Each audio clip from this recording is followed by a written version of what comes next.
Get ready for your daily dose of WordPress and web development tips, tricks, and insights to help you find success with WordPress. You're listening to WP the Podcast with your hosts, David Blackman and Tim Streifler.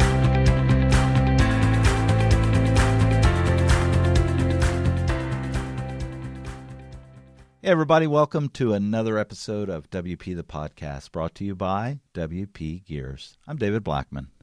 And I'm Tim Streifler. Today in episode 617, we're going to talk about whether or not you should do paid courses to level up your web design game. Tim, what's your opinion? I'm going to let you start.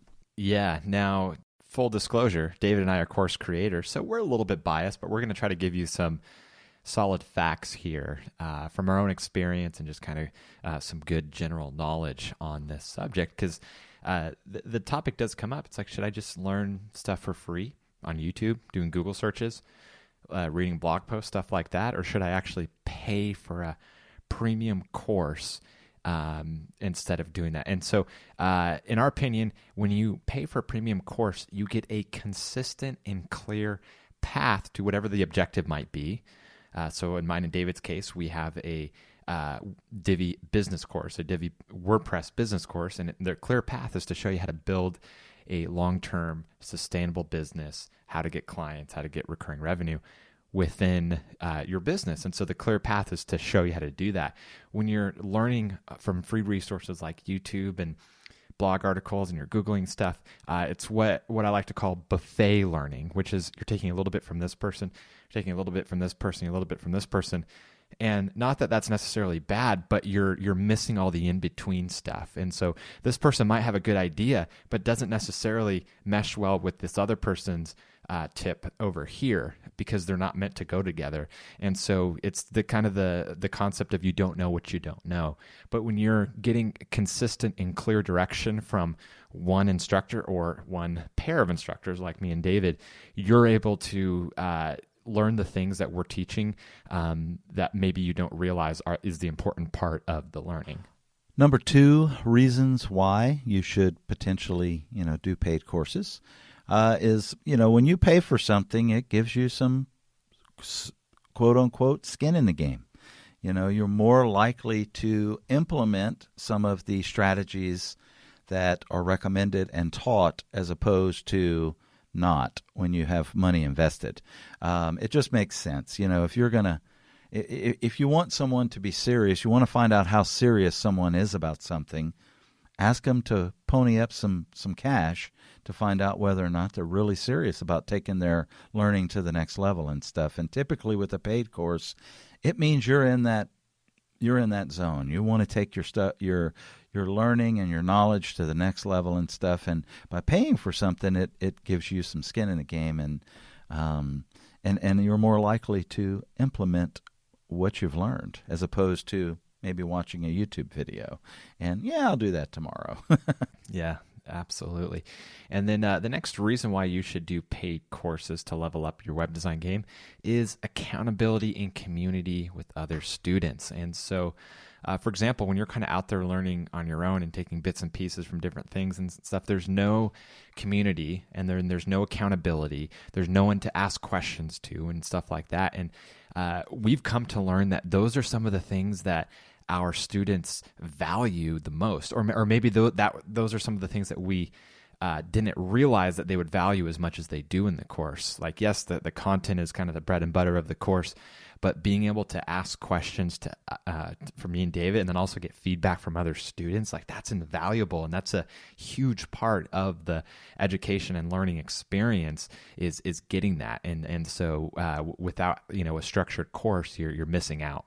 Next on our list of reasons why is the ability to ask instructors questions from someone that's been there. So Tim and I, for example, we do live coaching calls with our students once a week. When we launch a new class for the course or something, we'll have 8 weeks of live coaching calls. And on these calls, we give our students the ability to get clarification, to ask us any question that's related to WordPress or their business. It doesn't matter if it's technical or, like I said, business related. A lot of them struggle with sales and stuff. So, having the ability to communicate and ask someone face to face, hey, and present situations that you come up against in your real life business, day-to-day business, it's huge. Yes, you can ask your friends, and yes, you can ask other people, and it's really important to have mentors and stuff like that. But when you do a paid course,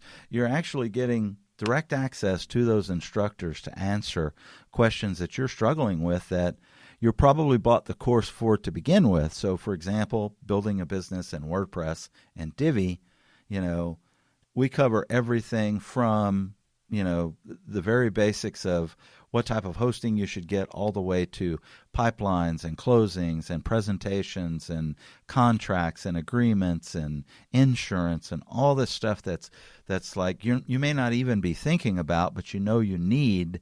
You have the ability to ask instructors these questions right off the bat.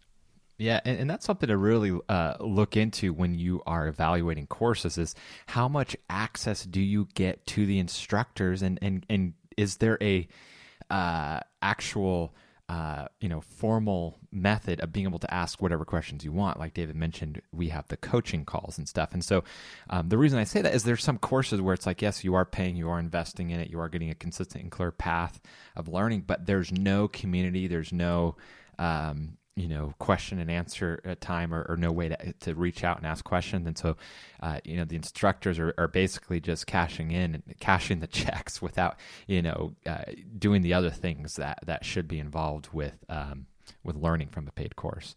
So the last thing on our list here, kind of a bonus reason of why you should do paid courses to level up your web design game is the added credibility that you get with a completed course and the certificate that often comes with it. And so being able to say that you completed this course over here with this reputable company and you have the necessary training to be able to take on these projects and stuff like that, that's invaluable. And so that's something I never really realized how important it was until hearing the feedback from students and the questions that they would ask, regarding getting a certificate and stuff like that. And am I allowed to say that I took this course on my website? And obviously the answer is yes. And so, that's something that we didn't anticipate being as important to people as it is.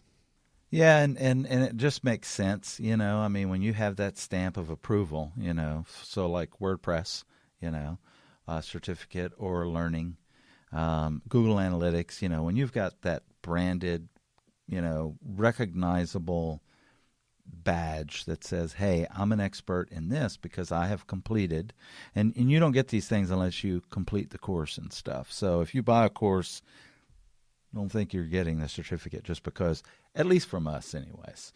You have to actually go through the course, complete it, and answer a certain percentage of questions and get them right. So that allows your customers and people that you're presenting to and stuff to, safety and security to know that you actually are an expert in this field and stuff. So, yeah. So go out, buy some paid courses, and come on over and buy ours if you want, and join us in our live coaching calls. We do some pretty awesome stuff. We've got a great community and some amazing students and stuff who have really been just killing it and stuff, and it's been awesome to see and stuff. So, yeah, WPGears.com. Tomorrow we've got another great topic, why Woocommerce is the best e-commerce platform in the world. Tim, just try me. I'm going to convince you why that is tomorrow. So, hey, I'm on the same page. I know, I'm just messing with you. I got to build it up for the audience. So, yeah, build the suspense. Build the suspense. All right. Well, until tomorrow, we'll see you then. Take care. Bye-bye. We've come to the end of today's episode of WP the Podcast. Join us tomorrow for more daily tips and strategies designed to help you run your WordPress business toward success. Remember to subscribe to WP the Podcast so you can stay up to date with each episode. And don't forget to rate and review us. We'll see you again tomorrow right here on WP the Podcast.